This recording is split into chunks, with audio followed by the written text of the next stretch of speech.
What's up, everybody, and welcome to this week's edition of the On Purpose Podcast, where it's our pleasure to show up with you each and every week, get your mind working, get your body moving, get you maybe living life a little more curious. I'm excited this week, especially, right around the 4th of July. This will air, I think, the 11th of July, so we're kind of in a patriotic time.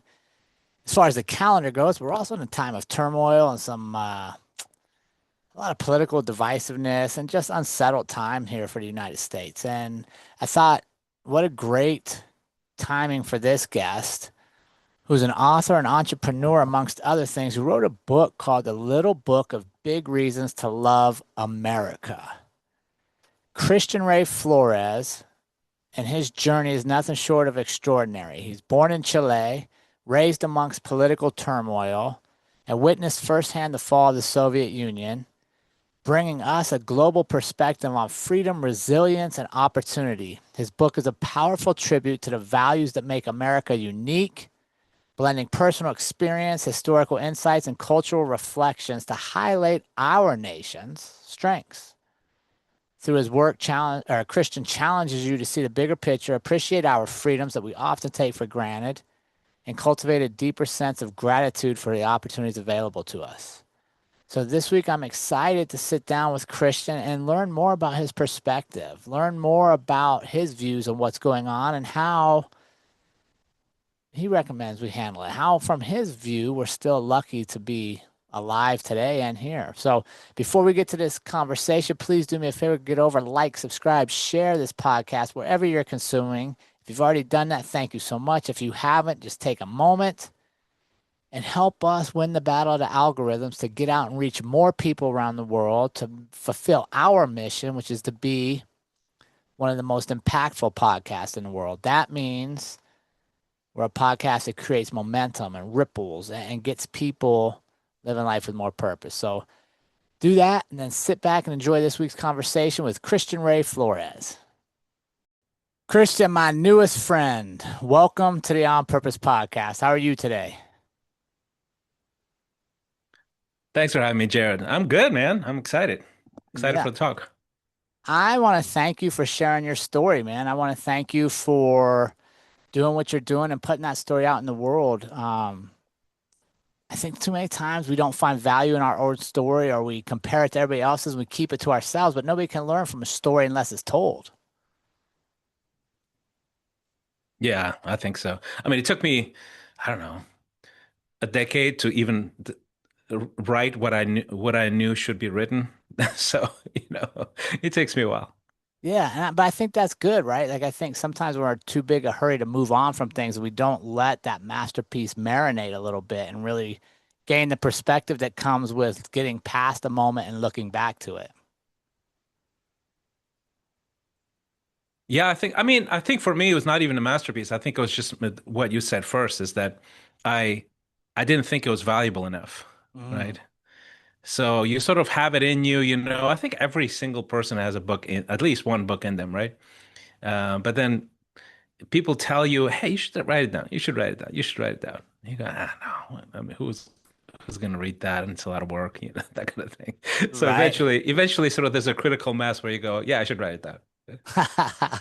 All right, before we jump into your story, Christian, I like to have a warm up for you. I like to think of this as like a mental warm up to get the mind and body ready to go. You ready for your warm up?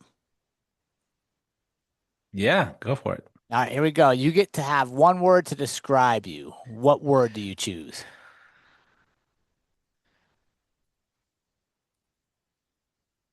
Refugee. Oh, well, that ties in good to your story, huh? It does, yeah. Yeah, what? Do you want me to unpack that or? Yeah, tell me why that comes to mind. Actually, if because I had one word, I said refugee. I would say leader of refugees. Mm. If I had more, like three words. And the reason for that is I went through this exercise just recently. I don't remember where I heard it, but somebody said, "Look, what are some of the things that you've like a shadow word that you would use about your life? Something that's not a fond memory, right?" Mm. And I was like, this is I think refugee is the word. And then he said. find a way to frame it so that you can be so that it actually feeds into the edge that you have in this world, how you can be of service to other people. And that really helped me because I thought, you know what? I've never liked big institutions because of that sort of origin story of being a refugee at age 5. And it's sort of, I never thought of it that way, that I've always advocated for essentially a rebellion against autocracy, against sort of anything that's hyper hierarchical, oppressive, and removes your freedom. Mm.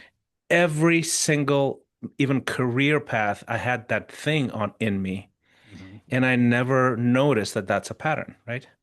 So I'm like, you know what? I think this is how I reframe it. I'm a leader of refugees. I'm a leader of people who want to get out of the machine, get out of the matrix, and that's my bent, right? So I think it's something was there instilled in me that it helps me now, right? For example, I do coaching, right now. I do personal brand coaching for people who want to be known for something. And people have asked me so many times, why don't you do that for why don't you do corporate coaching? Because that's where the money is. Right. Like corporations have money, they send their people to coaches to do the stuff. And I never ever wanted to do that. And the reason because I just don't like big corporations just as an environment for me. It might be great for some people. It's not good for me. Like I would run away from a corporation if I was in a situation like that, right? Because too much bureaucracy, too much hierarchy, too much rigidity. And so even in my professional expression, I shy away from the thing that sort of communicates to me, this could be oppressive. You know what I'm saying? So anyway, Yeah. it's too long of an answer. I'm sorry, but you asked the question, right? What's Yeah, the what's man. the what's the word? Yeah, I love it. All right, what's a favorite quote that kind of sticks with you throughout life? Uh, I have a few. I mean, okay, so two. Can I do two? For Okay, sure. so Mother Teresa. There are no great things. There's only little things done with great love. I'm probably butchering it a little bit, but sort of the essence of it. That's one. And then James Clear, um, and I'm butchering both of them. Oh my gosh, I have terrible memory for like word for word. Basically, James Clear is um, you will not raise to the level of your aspirations. You will fall to the level of your habits.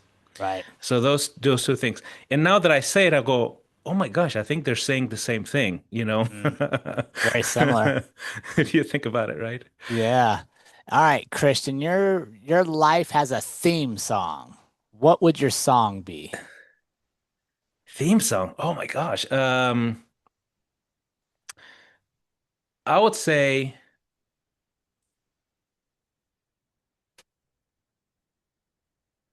our generation. Okay. Yeah, that's the theme song. Nice. What brings that? What memory comes up with that?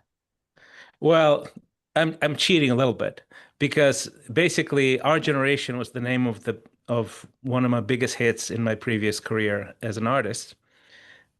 And it, and the chorus went, we are our generation, we're a sign of liberation. Mm, And it was basically the song that Boris Yeltsin used in his presidential campaign against the communists. And the song was all about freedom. So, and they literally used that song as the anthem for the presidential campaign. So I'm cheating a little bit because I sort of know what the theme song is. I But love in a it. broader sense, it actually feeds into the lifestyle, the stuff that I do, how I do it, right? So Mm, it's really a sign of liberation kind of stuff. love it. What's a favorite book or a book you're currently reading? You can answer either way. Okay, so book that I'm reading The Creative Act by Rick Rubin. And again, I might be butchering the title. It's either The Creative Act or The Creative Lifestyle or something like that. Yeah. Okay. The producer, the epic music producer, Rick Rubin, right? I Sure. love, I love his stuff. Yeah. Okay. One last question, Christian. You get to have dinner with one person. They could have passed on or still be with us. Who would you have dinner with, and what would you want to ask them? Um, I would have dinner with the Apostle Paul and ask him, how did you how did you even imagine the life that you led after being a complete enemy of Jesus to becoming the apostle who wrote half the New Testament? And how you start a movement like that from nothing? Mm. Yeah, that's interesting. That's got a lot of layers to it, right? Because it's also like one of the things that comes to mind hearing that is that he had to kind of move past who he had been to create who was new. Yeah, yeah, huge. I mean, it's crazy. The story is amazing. Right. And so many people in today's society are so beholden to who they've been, they refuse to grow or change into anything new. Yeah, that's a very good point. Yeah, that'd be interesting conversation. All right, you feeling warmed up, Christian? I am, man. Let's Yeah, all go. right. All right, so talk to me. I want to kick off first. The title of your book, Little Book of Big Reasons to Love America. I want to talk to you about where did that come from and what made you decide to write that? So the title actually, I stole the title, sort of creatively stole. Um, when I was again, you know what? It's so cool the theme, right? Um, this was maybe 20, maybe 18 years ago. My children, my two youngest daughters were in school. I did not like how their education situation was going. Um, and then my wife brought me this little booklet, and it's a little. I mean, I could read it probably in a couple hours max. It was called The Little Book of Big Reasons to Homeschool. Mm. And I read that book, and we decided to homeschool our two youngest daughters. And we homeschooled all the way through high school, and it's one of my best decisions ever, right? So put a pin on that. And how the book happened itself is that I was a fan of America my whole life, right? And I grew up overseas, Latin America, Africa, Western Europe, Eastern Europe. And I sort of was attuned to the frequency. So um, I was sort of a student of the American culture, the American way, etc. And then I married an American. Then I moved to America. I was 35 years old. And when I moved to America, I I noticed things that most American take for granted, and I was Mm. excited about it. And I would point it, and it's not just things that are sort of on the surface, right? Wow, there's people here have, let's say, more safety, more freedom, more abundance, etc. No, it was a lot more nuanced than that, right? Infrastructure, culture, faith, charity, things like that, right? And I would say that, of course, the person who hears me the most is my wife. So my wife Deb would go, "You keep saying those things, right? And you should write it down somewhere because I think people don't have that perspective." So she'd said that for a long time. And then eventually, we were going on a walk here near our house. We have these beautiful trails, and she said, it was election year, the last election cycle, so the one where we're electing a president, etc. And things got real ugly, right? Really, really ugly. And Deb was like, and it was not the election yet, but it was pre-election, like it was sort of ongoing, slow rolling. It wasn't near because the book came out before the election, actually, before the results. And so in the beginning of the year, she was like, that thing that you tell me about America, you're so excited about it. You should write this down. I mean, look at this ugliness. Mm. And basically, that's how I ended up writing a book. It was 10 chapters, 10 Reasons to Love America. And then I creatively stole the title from the homeschooling book and that's kind of a nice title to it. Little Book of Big Reasons to Love America. It's so simple. It communicates that it's short. You can read it in about 3 hours. And then I added my creative layers to it. So I added colored illustrations, AI illustrations, archival pictures, QR codes to videos, and quotes from, like, every chapter has quotes from notable figures who speak about the thing of that Hmm. chapter. So I sort of added some layers to it later, but that's how it came about. So, Talk to me about your childhood and just your earlier life, going through political upheaval in Chile to seeing the collapse of the Soviet Union. How did that shape your perspective? Well, I saw a lot. I think I just saw so much oppression, right? In I saw oppression in like in literally three continents, slightly different, even brands of oppression, but the results were all, terrible.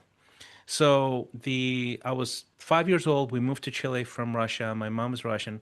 We moved when I was a baby. So I was 5 years old when there was a coup in Chile, and t tens of thousands of people got arrested. They overthrew the government, and they put people in concentration camps. My dad was in one. They put people in these big state like soccer stadiums because they ran out of space. So they would put them in soccer stadiums. The soccer stadiums are large. They can put a lot of people there, right? And they would literally torture, kill a bunch of people. A lot of people disappeared without trace to this day that we don't know where they are. So it's a famous story. It was a big, big, big thing. We were smack in the middle of it. My parents were Marxist, so they were supporting the president that was overthrown. The president that was overthrown was a socialist. So it's an interesting sort of dilemma that sort of comes full circle later when I campaigned against the communists as a big pop star in Russia. But at the time, I was 5 years old. My first memory was standing outside of that concentration camp that my dad was held in, and my mom was trying to pass food through the guards to him, which never made it to him, by the way. And I remember just being scared. We ended up being in a refugee facility for a few months, and with a bunch of families under the protection of the United Nations. And then we got asylum in Germany, so we were basically refugees, like Munich. We got off the plane. The Germans were very, very hospitable, actually. Mm. Incredible, just incredible. They took care of us, and like the mayor was at the airport meeting us. It was amazing. So so eventually we made it back to the Soviet Union because mom was so shell shocked. She wanted to go back home. It was worse. We ended up in a communal apartment, and like when you share like a hallway and a kitchen and a bathroom with another family, it was horrible, right? Like, Right. you know, terrible, terrible. It's cold. Everything sucks, basically, right? So, like I have such bad memories of that, like trauma. I was sick all the time, almost died there. I had pneumonia back to back to back, Mm. bronchitis, pneumonia. So I was in the hospital a lot.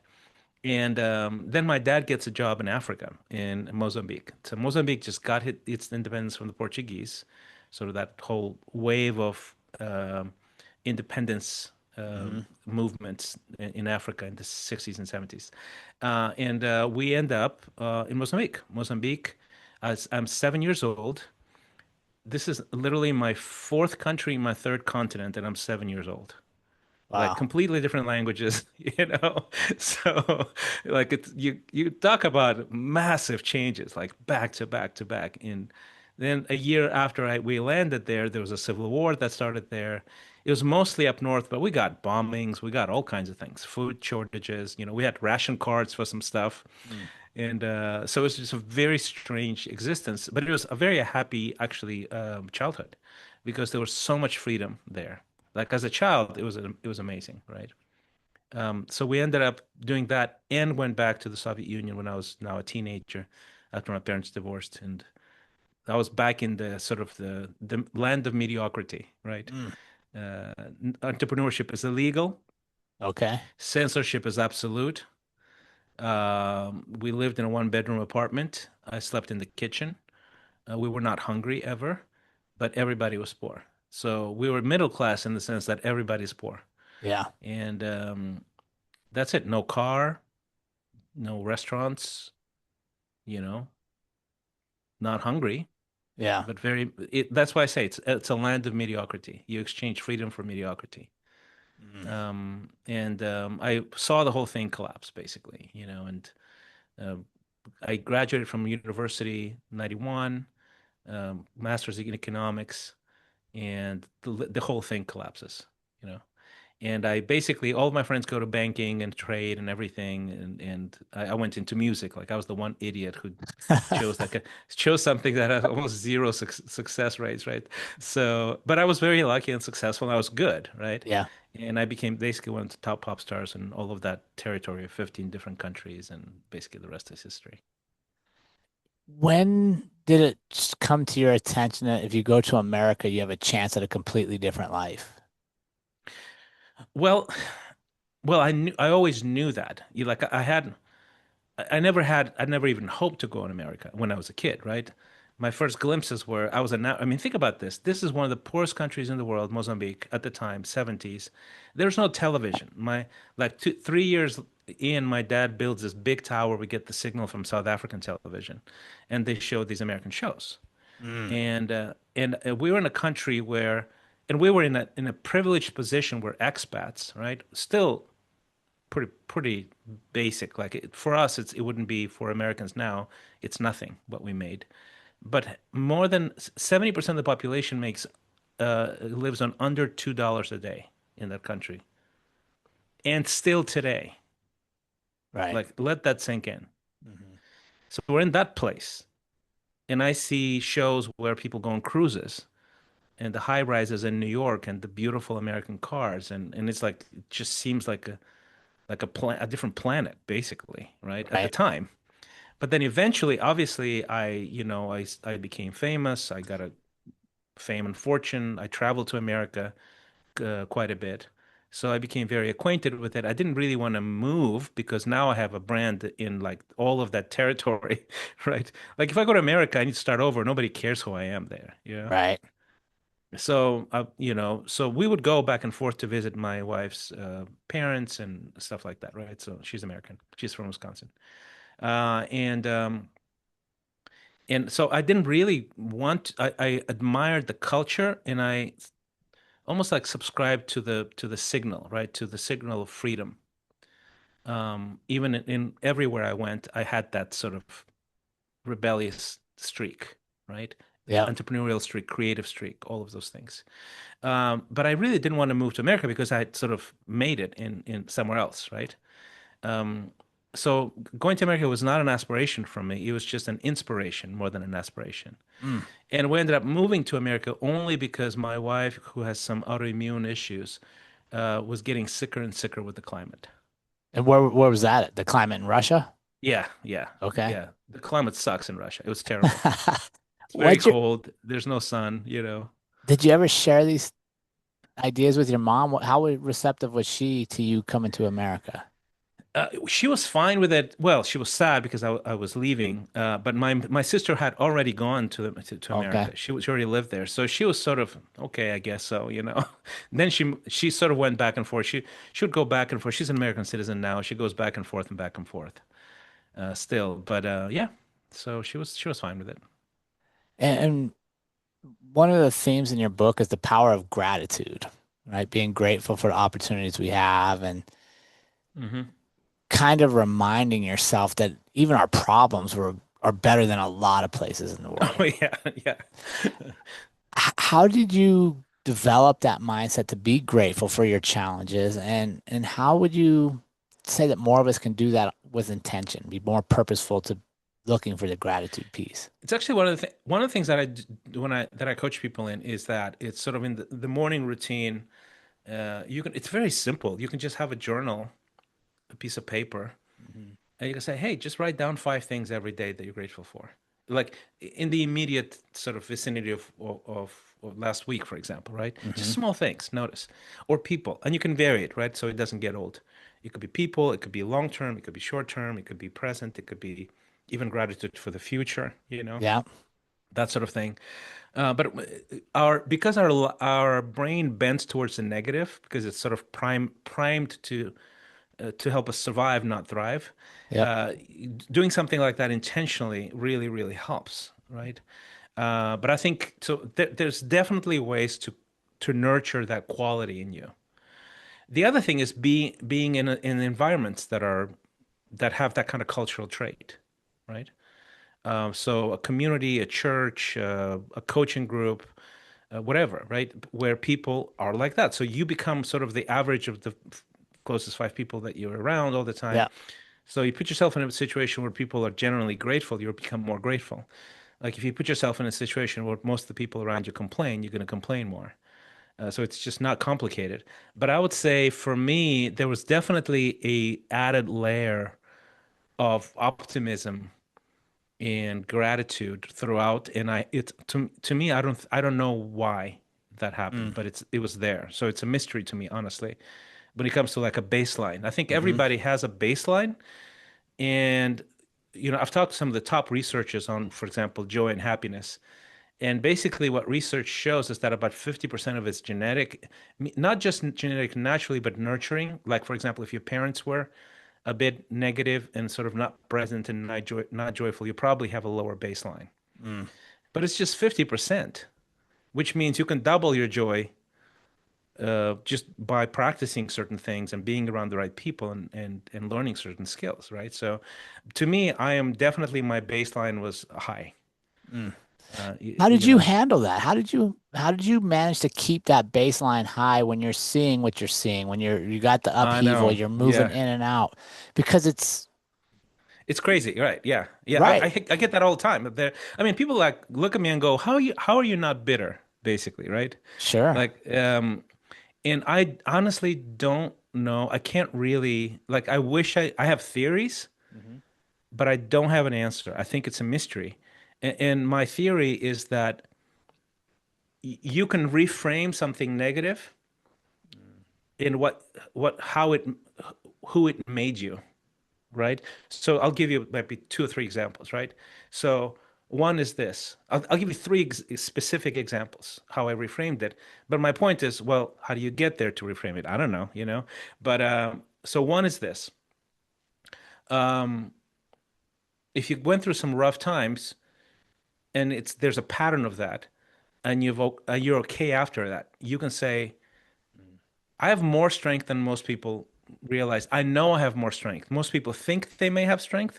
I know I have more strength and resilience because I've actually experienced that and most people have not. Which basically means um I'm much more I'm unafraid of suffering. And anything good in life, if you're an entrepreneur, if you want to get in shape, if you want to build a good relationship or learn something new, that is all suffering. Like you can't Yeah. not suffer and get there. So if you're unafraid of suffering, you'll probably try more things and actually do better, right? Long Yeah. term. So that's one thing. That's one way to reframe it. The other one is this was actually a recent realization. 'Cause I practice a lot of sort of contemplation, right? Hmm. Because you need to understand yourself. Is that because I was a foreigner, I was an outsider everywhere I've been, like literally everywhere. I literally don't belong anywhere because of all those things, right? So in Chile, I look Chilean, I blend in real well visually, but then I start talking and I speak Spanish, but my jargon is not there.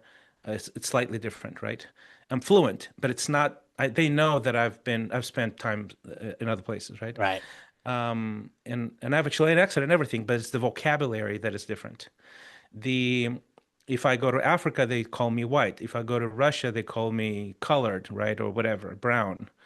I just never fit in. If I'm in America, you talk to me for 5 minutes, you detect an accent, you detect some things, right? And people will go like, "So where are you from exactly?" Right? So, Mm. and it's not all bad; it just is. So that our primal desire to fit in, I was sort of divorced from that illusion since the beginning. I couldn't fit in. So what Mm. do you do when you what do you do when you can't fit in even if you want to? Well, then you stand out. And if you think about it, every success in every area, in every industry, is about actually not blending in. It's about standing out. Mm. It's about finding that edge, what makes you different, what makes you better, what makes you competitive, what makes you solve a problem a particular way. So emotionally speaking, I'm primed for that, right? Yeah. I'm like, I don't mind at all standing out. I've never blended in anyway, so Yeah. makes me more creative basically. So I can Yeah. go on and on, but my point is you can find things like that to reframe it, and then turn it into some sort of superpower or strength. Mm. I love it. The first part of what I heard there that just came to mind because you said you suffered, right? And you weren't afraid of suffering because you'd experienced it and you knew like you could power through it. The first thing that comes to mind there is you're being tested, right? Like you Yeah, said, some people think we're strong, some people think we're fast, people think I would do this in that situation. yeah, Until you're tested, you really don't know. yeah. That's right. Right? You were tested, so you knew you were practicing resilience because you're being tested by life. Yeah. Oh my gosh. Yeah. I mean, we're taking massive risks, all kinds of risks throughout my life, right? And here's what I love about that. When we're tested, we build confidence. Yeah. When you're afraid of the test, when you avoid the test at all costs, when you steer clear of it, oh my God, I might fail. I'm not going to even do it. You will never get the confidence that's on the other side, whether you're successful or not. But you got to get involved in the doing of it. Yeah. Yeah. There's no shortcut at all. Oh, here's the third one because we crave um, something predictable, something structured Mm, that I want to know that the sky's not going to fall tomorrow, right? That things are going to be stable. It's mm, very, very human, very. Well, if you go from being in a military coup, a civil war, and then the collapse literally of a whole empire right before your eyes, the illusion of stability goes away, So, yeah. and the upside of that is, well, if nothing is certain, then everything is possible. Mm, And I literally that's how I thought. I'm like, why would I go do banking? It's so predictable. I'm gonna go do music. It's super high risk, probably gonna fail, but everything is possible, yeah. basically, right? Yeah. So that's kind of a reframe as well. Yeah, it's so funny listening to you, Christian, because you're talking and you're sharing your stories. I'm hearing all this goes back to your word, which is leader of refugee. Yeah, Right? Think yeah, about it, yeah, you didn't belong anywhere, so you relieved yourself of the pressure of fitting in and just yeah, accepted that I'm going to stand out no matter where I go. So I'm going to stand out on my terms. exactly. And then naturally, like now, I mean, I've changed 5 different careers. Now I do personal brand coaching, Hmm. which is literally helping people, first of all, believe that they can stand out, that they should stand out, actually, and Yep. then tell them how to stand out and how not to be afraid of it. And then obviously there's a lot of strategy and tactics there. But my point is, it's really helping someone going, screw this, right? Yes. Like, why am I a cog in a machine? Love it. I'm more than this, basically. That's so it's a very rebellious kind of service. Like I'm a leader of Yeah. refugees. So No, but I look at what you're doing. That's exactly your stories revolve around this. And I think one of the craziest things, and here's what I love about just life and sharing stories, right, is you found the power in your stories at a young age. You found the power in going, wait, I don't have to be, I'm not like everybody else. So I'm not even going to pretend to be like everybody else. I'm going to go 100% into who I want to be. And I think, Christian, unfortunately, a lot of people don't find that realization or go that deep into their own psyche, their own emotions until they're near death, right? And they're at the end of their life and like, wait a second. I spent yeah, so much of my life fitting in, yeah, yeah, doing shit I didn't want to do, being unhappy because everybody expected me to do this, that I'm leaving a lot of my gifts are going to get buried with me. I didn't share them. yeah. Oh, totally. And it's crazy. And to me, that's part of the reason I have a passion about this is that we live, I live, you and I live in the most free, prosperous country in the history of humanity. Yes.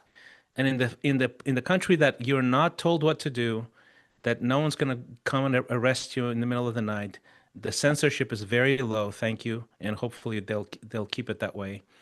That you will not be punished for initiative and entrepreneurship. Way too many people are settling for the status quo. Seriously, like Mm.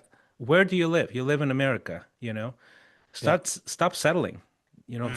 Find the gifts that you have in you and go serve the world. I mean it's literally the best place on earth to do that. So, I think you hit on something that's so key there, right? And that is sometimes we feel like if we follow our gifts, we're being selfish. But the reality is you mhm. serve people by sharing your gifts. Oh yeah. Yeah, at a higher level. I mean, people want that in you, but we just don't believe. And gifts are so familiar to us, they don't feel valuable. That's basically one of the big obstacles that people have. Well, we get caught up in comparing, right? Like, oh, I can't sing as good as Christian, or I don't have this as good as Christian, so I won't even do my thing because Christian's so good at it over here. But Hmm. yet, what my unique talent is, somebody's waiting for it. Somebody's waiting to hear the unique view I have. Exactly. Yeah. There are thousands of people out there Everybody. who want exactly what you have to offer. If you have just the courage to even Mm, yourself acknowledge, here's the way I can solve a problem, yeah. and then publish it and share it with the world so people can find you. Yeah. So let me ask this though, Christian. So when we're recording right now, we got riots in LA, we got some big upheaval about the political climate, president, not president, all that. How do you continue to share your view of the strength of America, even though we're going to be flawed, right? Every country is flawed, every human's flawed. Hmm. How do we get people to not focus on so much of everything that's different, but come back to like, wait a second, we're grateful we can have opposing views, we can have opposing opinions, we can vote, and even 50-50, half people like the president, half don't like him in every election for most the last decade at least. Yeah. But there's space for all of us. Yeah. So what would you say to those people that are like, no, look at this. This is crazy. That's crazy. America's falling apart. Well, I mean, here's what I would say.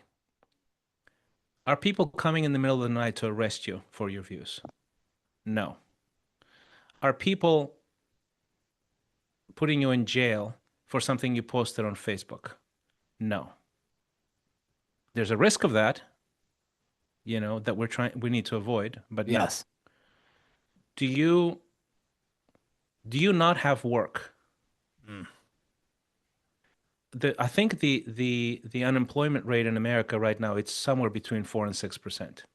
And that's usually like we get to six. That's like record highs. Yeah, yeah. Which basically means that 94 out of 100 people can eat and have a roof over their head if they want to. Mm. Yeah. You know how insane that is? Like just do a quick Google search on the unemployment rates in other places, Right. including sort of some of the prosperous places, right? Right. Um, the whole idea of ideological brainwashing, when it comes to things that are just not true, Hmm. right? We are definitely at risk of getting more of that, but we're definitely the least infected culture in the civilized world for sure. Hmm. You know, I can go on and on and on. Yeah. Well, we're at risk, Christian, when we don't think for ourselves. When I Yeah, automatically just assume whatever scrolls up on social media or the news media, I just assume everybody else is telling me the truth. And I don't go, wait a second. Let me talk to Christian about this. Let me see why he yeah, thinks this. Let me listen to Christian and see what his views on this are. The other thing that always strikes me, Christian, is when sometimes we have too much information, right? And I can sit and go, oh my God, look at that terrible thing that happened way over there. And that's happening in my neighborhood. And then in my house, I start making up these mental stories that the world's falling apart. And look at this way over there. But if I go out of my door hmm and I talk to Christian, I'm like, wow, he was pretty nice. He's a good guy. And I talk to yeah, this next guy, I'm like, wow, he's a pretty good guy. Well, she's a great lady. Wow, look at that. She just did something nice for a stranger. Sometimes we get sold this narrative that does not match the world any of us live in. exactly, yeah. And I think some of those ideologies are imported from the places I grew up in, and that's sort of one of the Mhm. things um, that I mentioned in the chapter. That the only negative thing is a little bit of a warning at the end of each chapter Love it. about, okay, this is very valuable, this is not normal, and you can lose it in like one Mm. generation, basically, right? But to I think what you said is actually super, super, super important. Yes, people always, it's very deeply human for us to categorize other people according to like two or three characteristics, right? Yep. Just put them in one bucket. I think that's just like a brain, actually like a neural brain function. Your brain is trying to conserve energy, so you look at somebody, in the mall, and just by half a second, that you will put them in a bucket. Mm. Rich, poor, educated, not educated, this and that, whatever. Yep. Like you'll because you're trying to label everything, you're trying to make sense of your environment. So that's very primal, that's universal, it's everywhere, always will be, etc. That's fine, right? If you're if you're an evolved, mature individual, you'll realize that it's just a label. It means nothing, right? Yep. But on top of that, there are ideologies that actually enhance that and make it into literally the new normal. Mm. So the Marxist ideology is basically something that mutates into new environments to create more of that, like 10 times 1,000. And that's what caused a lot of the division, I think, right? So Karl Marx basically was, writing in London, and he was like, okay, there's a lot of people from the farms moving to factories. The Industrial Revolution started there. It was massive shifts in life. Like it's like the everything changes. It's almost like what's going to happen now with AI, right? Yep. Very similar, I think. And he was looking at that stuff and going, oh my gosh, all these people are getting super rich because they own factories. All these farmers are living in terrible conditions. Okay, so here's how we solve the problem. He basically said, okay, the world is oppressors and the oppressed. Hmm. So the world became binary. And then the solution, which is sort of a self-evident thing, meaning, yeah, some people were rich and some people were poor, and the poor were not in good conditions. And then he was like, okay, so here's how we solve it. First of all, God doesn't exist, right? So that's not going to be part of the solution. So you can't solve that from the inside out. Like, for example, a factory owner would become more humane, invest in their workers, educate their children, give them better conditions. Like none of that was on the table for Right. him, you know? And then and here's the funny part. Like it's a little nuance, but it matters. So Charles Dickens wrote The Christmas Carol around the same time about the same things in the same place in London. Mm. His answer was that Scrooge, right? Was it Scrooge, the negative Yeah. guy? Yeah. He was changed from the inside out. So his solution is that you can be redeemed and changed and transformed and become a better person. Karl Marx was like, no, you can't become a better person. All of them are evil. We're going to kill them all. We're going to take their stuff and going to distribute them. Hmm. Well, who's going to distribute everything? The government. Right. That's it. It's that simple, right? Yeah. So then you take that ideology because it's so basic. It's so basic, and it usually starts with saying, "Can't you see the problem?" And people go, "Yeah, we see the problem." Okay, here's the solution. Yeah. There's the oppressed, there's the oppressor. We're gonna crush the oppressor, and we're gonna help the oppressed. Who's gonna crush the oppressor and help the oppressed? That that benevolent savior, Yep. the enlightened person who is basically is the state, Yep. makes the state into a god. You worship the state, and then you can transplant that into, okay, who's the oppressed? Latinos. Who's the oppressor? The white people. And you literally rinse and repeat. Mm. Male, female, color of the skin, geography, whatever. And you can transplant, rinse and repeat, and then infuse that into the education system. And that's going to cause violence, Yeah. cause violence, and but Americans, I think part of the reason is Americans don't see the root of that. And I grew up in that. Mm. Actually, I wrote papers on Karl Marx. Yeah. So when something like that pops up in like Teen Vogue, for example, something like that, right? Yeah. I was like, what on earth are you talking about? You Mm. know, what tree did you fall from? Right. And so I see it, but the average American doesn't know the root of it because they didn't grow up in it. Right. So I'm like, this is evil. This is actually evil. And when politicians, mainstream politicians start basically saying socialism, socialism, like I'm like, my brain explodes. And so Right. does the brain of I promise you, every immigrant from any ex-Soviet, ex-socialist bloc, all of our brains are exploding when we see that. And we go, what is wrong with you people? Right.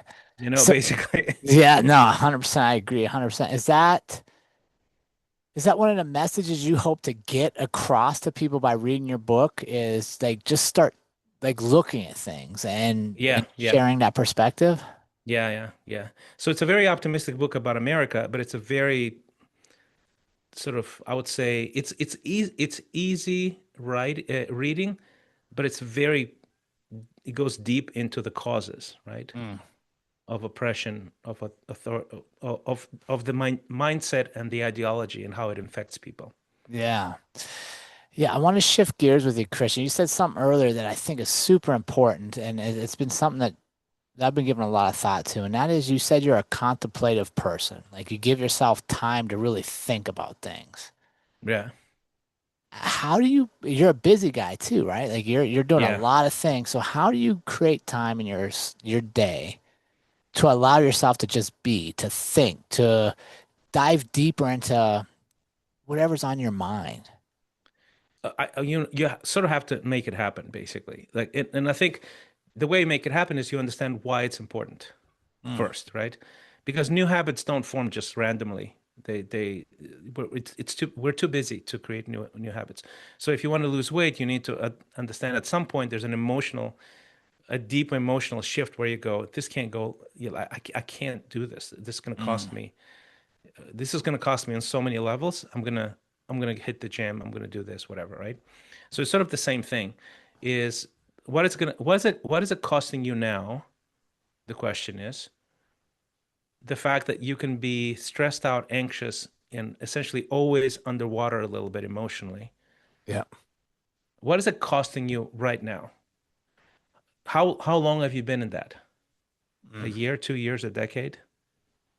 What kind of loss of opportunity, of health, of relationships, of joy, of even career, creativity opportunities are not there because you're in that state mm.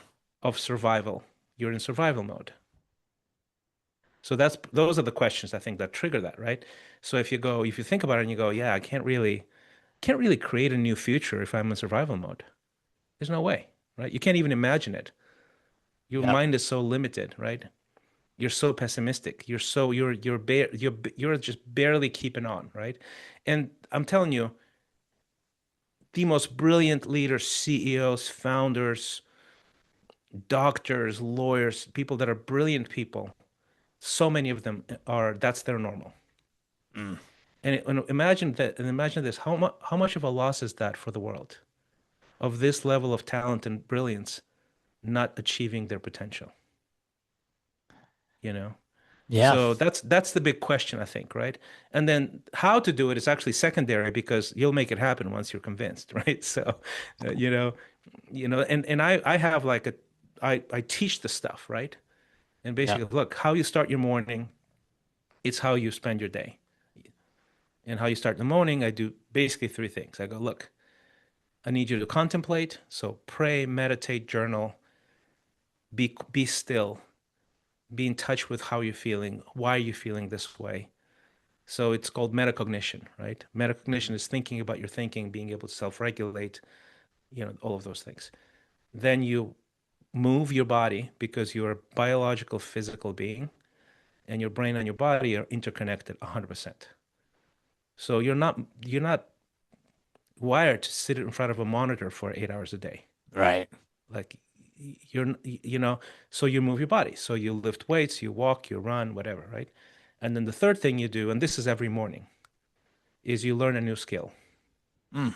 You spend 20, 30 minutes. What is the lowest hanging fruit? What's the thing that keeps you from taking the next step, right? What is that skill? It could be everything. It could be public speaking, it could be sales, it could be marriage, it could be parenting, it could be marketing, right? Pick a lane and then move a little bit towards that goal every single day, even if it's half an hour to an hour. Yep. I mean, there's all kinds of evidence, the fact that if you do something consistently, you don't have the skill in the beginning, you do an hour a day for 100 days, you're going to be basically in the top 25% in that skill just because you didn't dabble. You just Right. kept it's consistency. That's all it is, right? So Yeah. there's an art to it, there's a science to it, but essentially that's the thing that I do personally. I coach people in that three things every morning, and it becomes a new habit and changes your life, basically. And we're blessed that we can create new lives for ourselves by being here in the United States. Right? Seriously. Like it's like for most of history, you were born a peasant, you die a peasant. Hmm. You're born whatever in the military, you die in the military. I mean, it's all bucket. I mean, for literally thousands of years. Yep. And then 200 years ago, Industrial Revolution, you can maybe change your family trajectory in one generation. Like you go a farmer, you are a poor farmer. You go to that London that Karl Marx wrote about. By the way, they went there voluntarily. No one made them Hmm. because it was better than when they were where they were. Right. You go there, you work at a factory. Maybe your kid can go to a school, get an education. In one generation, you upgrade your family's fortunes. Then it accelerates, right? Maybe in a few years with the information revolution, especially, right? Mm. And now with AI, forget about it, man. A Chris, few go a ahead. few months, a few months, that's it. Man, well, It's crazy. I'll be honest, I was skeptical at first, but it helps me a great deal in my business. So I'm a big believer in utilizing it under Yeah, scopes. However, I have no idea where it ends up. I don't know where the story goes. I know, me neither. No one knows, I think. You're right. Chris, it's been awesome having you on the show, my friend. Your book, The Little Book of Big Reasons to Love America. Where can our audience get it? Where can they join your community to follow along with all the things you have going on? You can just go to Amazon and put in my name, Christian Ray Flores, or the long title, Little Book of Big Reasons to Love America, either or, or you can go to, and if you want to just sort of stay in touch, ChristianRayFlores.com is my newsletter. And basically, I write all things about personal branding and all kinds of really cool insights there. Put a lot of effort in it. We have like 12,000 subscribers as of today, and Okay. it's a really good resource. So I highly recommend it. Awesome. Christian, thanks so much, my friend. It's been a pleasure getting to share your story with our community. Thanks for having me, Jerrod.